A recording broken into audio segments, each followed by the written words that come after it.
Hey everyone, what's going on? It's Waseem here from the channel Handsome Smiles. Thank you for joining me on another review. Today I'm looking at a fragrance from the house of Areej Dore. This one is from their first collection and it's called Oud Zen. Like I've said, from their first collection, this was released in 2017. The original collection by Areej Dore. This is classified as a woody according to Fragrantica, and the nose behind Oud Zen is Russian Adam. He's also the founder of this house. If you don't know Russian Adam, he's also the founder of the oud company called Feel Oud. He distills these ouds himself with his business partner Bortnikov. Bortnikov also has his own company called Bortnikov Perfumes, which sell fragrances similar to Areej Dore in the sense that they use very high quality natural ingredients in most cases, and a lot of these ingredients they distill themselves, such as the oud, as you would imagine if you've got a company called Food Oud that they co-own themselves. So that was a little bit of a background regarding Feel Oud, Areej Dore, Bortnikov and Oud Zen. But let's talk through the notes of Oud Zen, which I've got written on a card by Areej Dore themselves, and then I'll give you guys a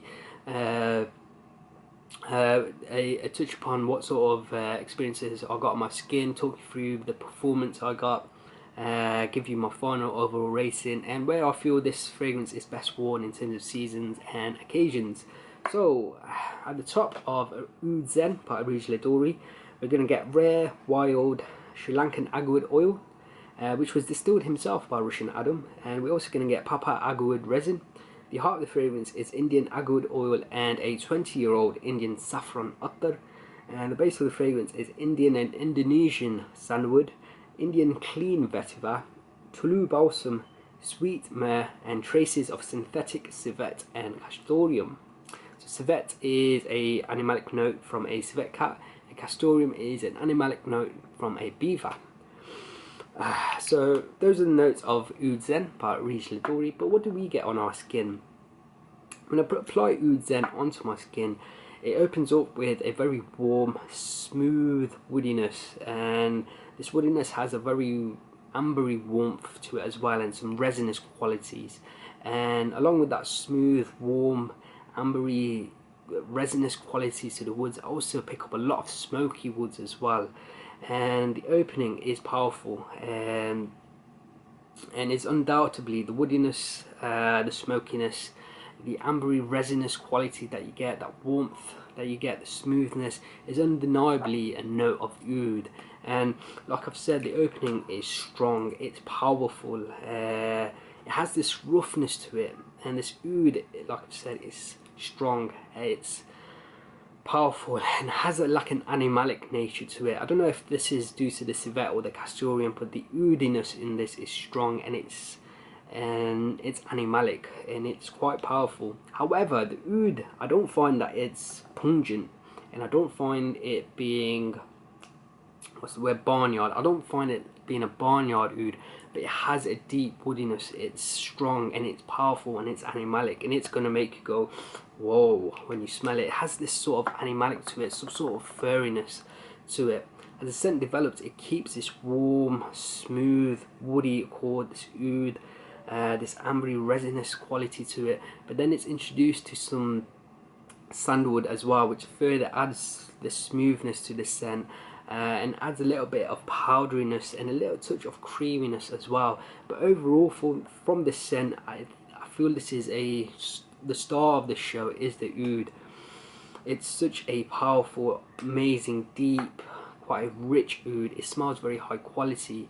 It smells very regal, like a king would wear this sort of fragrance. It doesn't smell like a designer sort of oud or a niche oud. It just smells very high quality, and it just smells top drawer. Overall, like I've said, it's an oudy fragrance and some touch of sandalwood in there, giving it some sort of powderiness, some sort of creaminess, but overall it's a oudy scent. Maybe some animalics in there, giving it a little bit of a funkiness, maybe the castoreum and the civet, but mostly for me it's an oudy scent. In terms of performance, this one was unbelievable. It lasted about 10 to 12 hours on my skin, and the projection was very strong as well. In terms of seasons, I think this is best worn in the winter or in the autumn when it's a little bit more cooler, and I would wear this personally as a formal scent, and it's more suited as a nighttime wear. Overall rating, I think for me, I have to give this a perfect 5 out of 5, simply because the oud in this is probably the best spray oud I've ever smelled. Not one of the best oud oils I've smelled, but in a spray format, in a perfume, it's one of the best ouds I have ever smelled. It smells so natural, as you would imagine.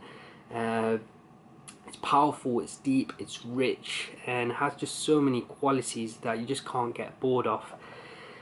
Being from its first collection, the other two from this first collection is Ottoman Empire and Siberian Musk. I did feel Oud Zen.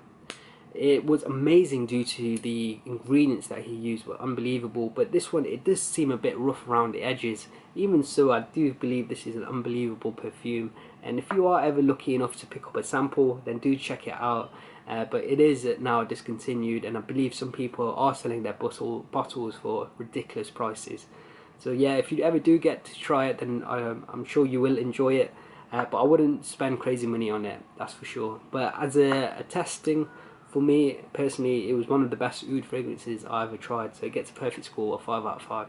Guys, I hope you've enjoyed this review. If you have, then please do leave me a like and a comment below, and until next time, my friend, see you later.